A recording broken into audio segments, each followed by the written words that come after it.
Welcome in my YouTube channel class BSc part second subject zoology paper first. विद्यार्थियों, आज के chapter में हम डार्विनवाद के बारे में थोड़ा संक्षिप्त में पढ़ेंगे। जब भी जैसे किसी जीव का पृथ्वी पर जन्म हुआ तो इसके लिए कई प्रकार की थ्योरीज या सिद्धांत दिए गए थे। उनमें से डार्विनवाद भी अपने आप में एक सिद्धांत था और इसके बारे में हम थोड़ा सा संक्षिप्त में यहाँ पर डिस्कस करेंगे।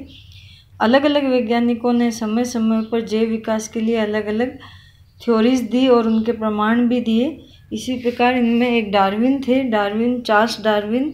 आपने जैसा कि पहले पढ़ा होगा 1809 से 1882 तक का है इनका।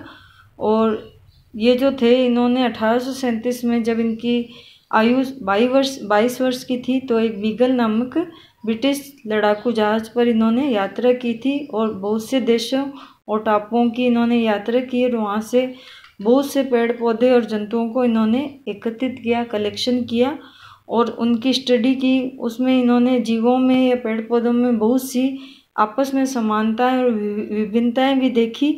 इसके आधार पर इन्होंने अपने कुछ सिद्धांत दिए।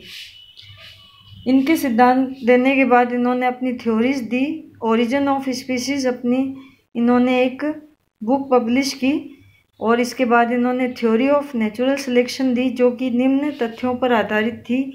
पहला था संतानोत्पत्ति की प्रचुर क्षमता। कोई भी एनिमल्स होते हैं उनमें ऑर्गेनिज्म में जो फर्टिलिटी होती है उसकी बहुत अधिक क्षमता पाई जाती है।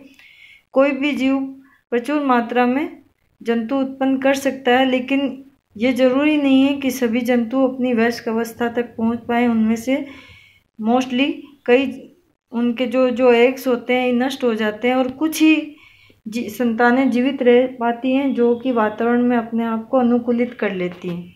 इसके अलावा इन्होंने एक तथ्य और दिया था, जीवन संघर्ष या स्ट्रगल, लाइफ में स्ट्रगल।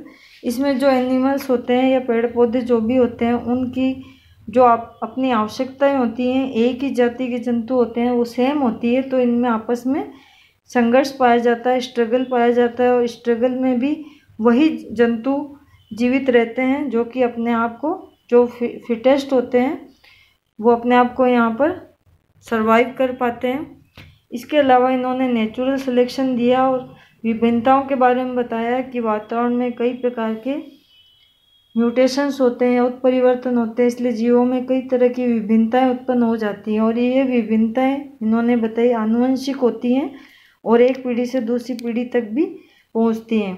वातावरण के प्रति अनुकूलन इन्होंने ये बताया, जो भी एनिमल्स या जंतु उत्पन्न होते हैं ये वातावरण के अनुसार अपने आप को अनुकूलित कर पाते हैं, तभी ये उस वातावरण में जीवित रह सकते हैं। इसलिए इन्होंने एक नियम दिया था, सर्वाइवल ऑफ द फिटेस्ट, यानी वही जंतु वातावरण में जीवित रह पाएगा जो कि अपने आप को वहाँ अनुकूलित कर लेगा और संघर्ष के बाद वो जो भी उसका सिलेक्शन होता है वो इस हिसाब से वो वहाँ पर अपने आप को सरवाइव कर पाता है। इस प्रकार से डार्विन ने अपने कुछ तथ्य दिए थे जैव विकास के बारे में।